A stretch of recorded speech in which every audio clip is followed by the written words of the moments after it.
Baik, Masya Allah, Tabarakallah, kita kembali di Damai Indonesiaku. Sedikit mereview apa yang ditanyakan Ibu Yaya tadi yang insya Allah akan dijawab oleh Ustazah Lulu.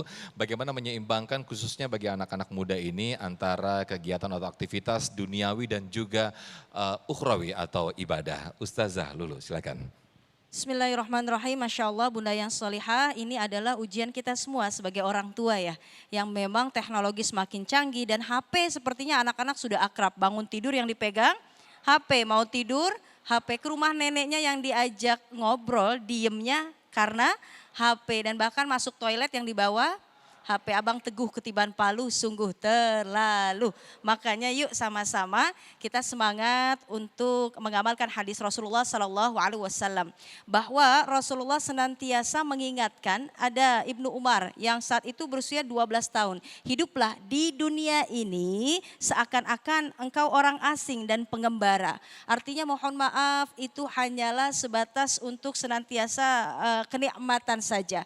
Maka kita tanamkan ke dalam anak-anak kita, kalau usianya masih remaja Bunda, ada fase Ali bin Abi Thalib, la'ib waladaka sab'an wa adibhu sab'an wa sahibahu sab'an.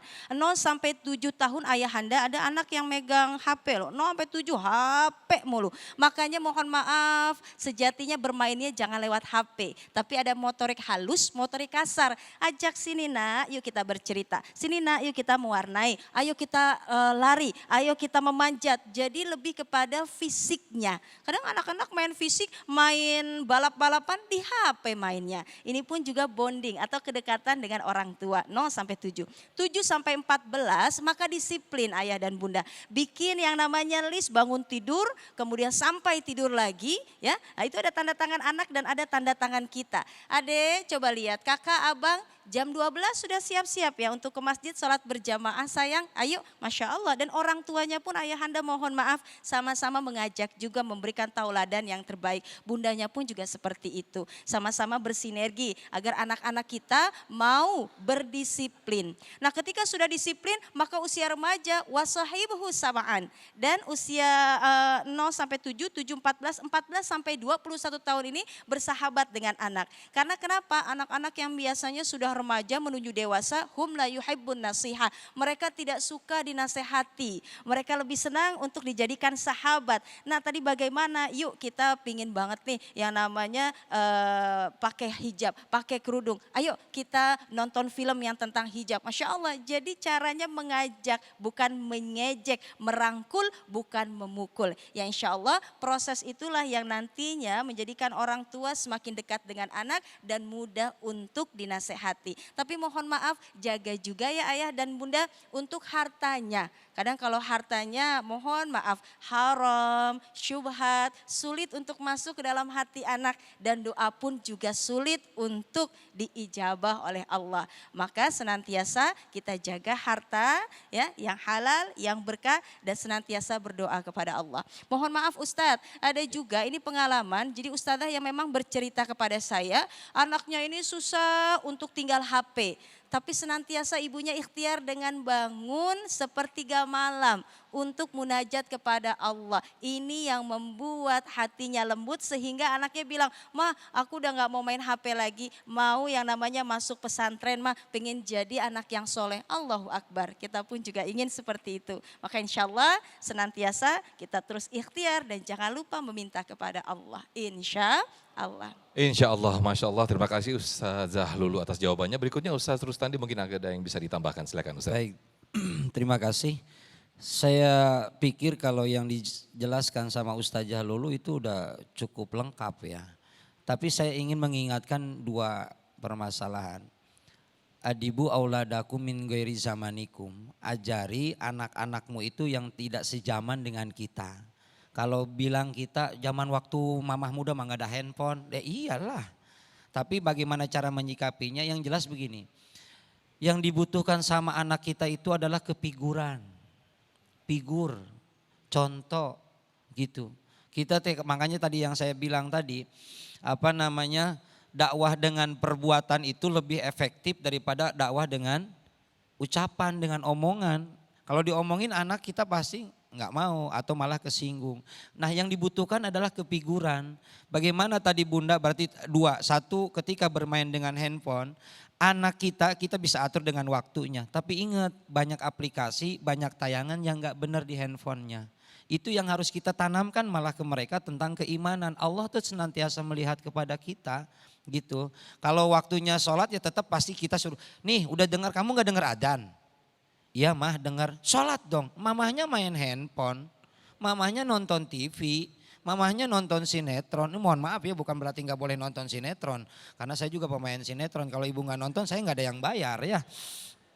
Bu, tapi kita tahu waktu, jadi pertama memang ada manajemen waktunya. Tapi bukan hanya manajemen waktu, ingat isi handphone anak-anak kita itu. Yang kedua adalah figur, contoh. Nah yuk ke masjid, bapaknya nggak usah ngomong, tarik aja anaknya pasti ngikut. Mandi, nggak dengar tuh udah azan. Bapaknya masih ngerokok, mana ada anak mau ke masjid. Nah baca Quran, emaknya lagi nonton TV, nggak mau. Tapi yuk baca Quran, yuk. Jadi kefiguran kita ini sekarang ini Ustadz mohon maaf. Secara keseluruhan kita ini lagi krisis figur.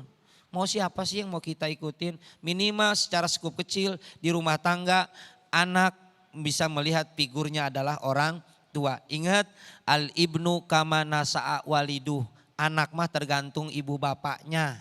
Ibu bapaknya bener juga anaknya belum tentu bener. Ya, apalagi emak bapaknya enggak bener. Walaupun pasti ada juga, walaupun ibu bapaknya enggak benar, anaknya ada yang benar. Ya, walaupun itu kaidah al ibnu kama nasa'a waliduh, anak itu tergantung ibu bapaknya, itu benar. Minimal secara begitu ya. Wallahu a'lam.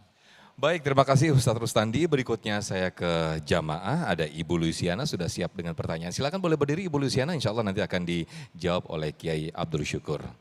Assalamualaikum warahmatullahi wabarakatuh. Waalaikumsalam. Perkenalkan, nama saya Ibu Luciana Zawawi dari Majelis Taklim Ar-Royan. Yang ingin saya tanyakan ialah bagaimana menghapus paradigma di masyarakat mengenai kalau rutinitas ibadah seperti ke masjid, majelis taklim itu hanya untuk orang tua saja. Itu saja mungkin pertanyaan saya. Terima kasih. Wassalamualaikum warahmatullahi wabarakatuh. Waalaikumsalam. Terima kasih atas pertanyaannya. Silakan Kiai Haji Abdul Syukur untuk menjawabnya. Baik, jazakillah khairan atas pertanyaan yang sangat bagus.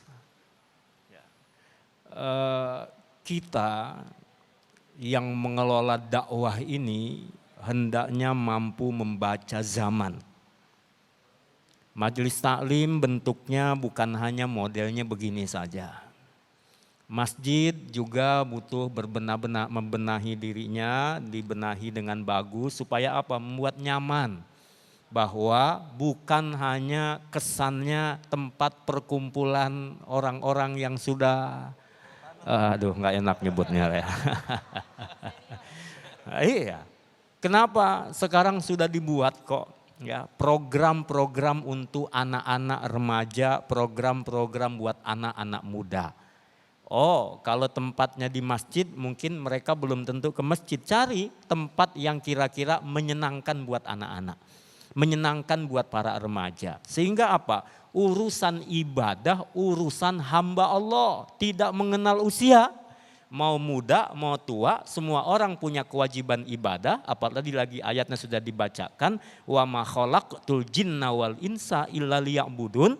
Pokoknya kalau ngaku manusia, dia kudu menghambakan diri kepada Allah.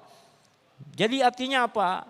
Buatlah program-program yang bagus, para orang tua pun hendaklah tadi sudah berkali-kali diingatkan menjadi tauladan. Saya masih ingat dulu, kalau kecil orang tua saya membawa ke ulama. Minta didoakan oleh ulama. Dulu mah disembur namanya. Dulu ya, disembur. Nggak tahu kalau sekarang. Dulu orang tua mengajak untuk menyembelih ayam saja. Dibawa ke ulama. Kenapa? Didoakan, yakin menyembelihnya benar. Membaca basmalah, didoakan sehingga yang dimasak, dimakan nanti insya Allah membawa barokah. Pembiasaan itu mulai dari sedini mungkin. Sehingga boleh jadi anak yang masih dalam rahim ibunya sudah diperdengarkan ayat-ayat suci Al-Quran. Diperdengarkan sholawat, didoakan kepada Allah Subhanahu wa ta'ala, terus dibimbing, dan dibimbing. Berikutnya adalah kita mesti menawarkan program-program yang menarik. Bukan hanya buat kalau orang tua sih maaf, nggak usah diundang, insya Allah datang. Tapi anak-anak muda butuh perhatian. Apa yang menarik buat mereka? Bikin program-program yang menarik. Jangan sampai anak-anak di masjid diusir. Jangan sampai anak-anak yang berisik diusir. Jangan sampai anak-anak yang berlarian diusir. Maaf, kita orang tua fisiknya aja kelihatannya khusyuk. Padahal hatinya berlari-lari. Pikirannya berlari-lari. Sementara anak-anak mereka berlari-lari dengan fisiknya. Jangan usir anak-anak kita dari tempat ibadah. Kenapa? Karena pembiasaan itu mesti terjadi dan doa kita insya Allah sampai untuk mereka. Kita tanya deh sama diri kita, kapan kita mulai khusyuk? Kapan kita mulai istiqamah dalam ibadah? Jadi kalau ada anak-anak kita yang belum sesuai harapan kita, jangan pernah berkecil hati, teruslah minta kepada Allah Subhanahu wa ta'ala. Wallahu a'lam. Baik, Masya Allah, terima kasih apa yang disampaikan oleh guru-guru kita. Terima kasih Ustazah Lulu, Kiai Haji Abdul Syukur dan juga Ustaz Rustandi.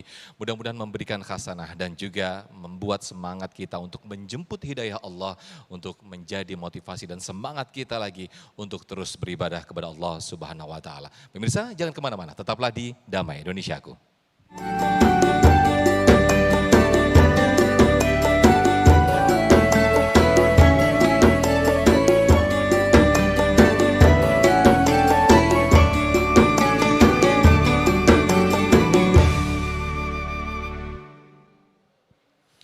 Baik, terima kasih pemirsa, tidak terasa kita sudah di penghujung waktu Damai Indonesiaku. Mudah-mudahan apa yang diberikan atau tausiah yang disampaikan oleh guru-guru kita menjadikan tambah khasanah keislaman kita. Akhirnya saya Muhammad Sofyan dan seluruh kru yang bertugas serta Sarung Wadimor tentu Sarung kita mengucapkan terima kasih. Wassalamualaikum warahmatullahi wabarakatuh. Alhamdulillahirabbil alamin. Allahumma shalli wa sallim wa barik ala sayyidina Muhammadin wa ala alihi wa sahbihi ajma'in. Allahumma ighfir lana warhamna wa tub alaina innaka antat tawwabur rahim. Ya Allah, Engkau Maha menerima taubat lagi Maha mengampuni. Ampuni semua dosa kami. Dosa yang kami tumpuk sejak akil balik sampai detik ini. Dosa kecil yang belum terhentikan, apalagi dosa besar yang selama ini kami sembunyikan. Ya Allah, terimalah taubat kami. Jadikan kami hari ini lebih baik daripada hari-hari yang lalu. Esok, lusa sampai dengan kami wafat lebih baik mulai hari ini. Ya Allah, ampuni sayangi kedua orang tua kami. Bahagiakan dunia akhirat. Jadikan hidup mereka bahagia dalam ridho kasih sayang-Mu ya Allah.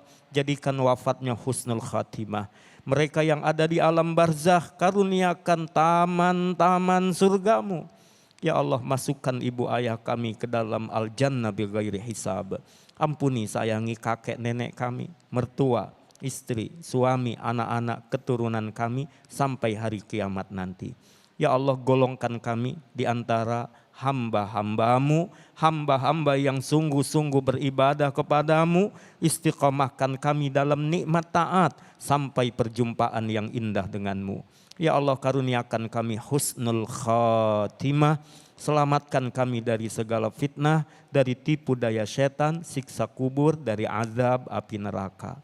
Hasbunallah wa ni'mal wakil, ni'mal maula wa ni'man nasir, la haula wa la quwata illa billahil aliyyil azim. Rabbana atina fid dunya hasanah wa fil akhirati hasanah wa qina adzabannar. Wa sallallahu ala sayyidina Muhammadin nabiyil ummi wa ala alihi wa sahbihi wasallam. Walhamdulillahi rabbil alamin.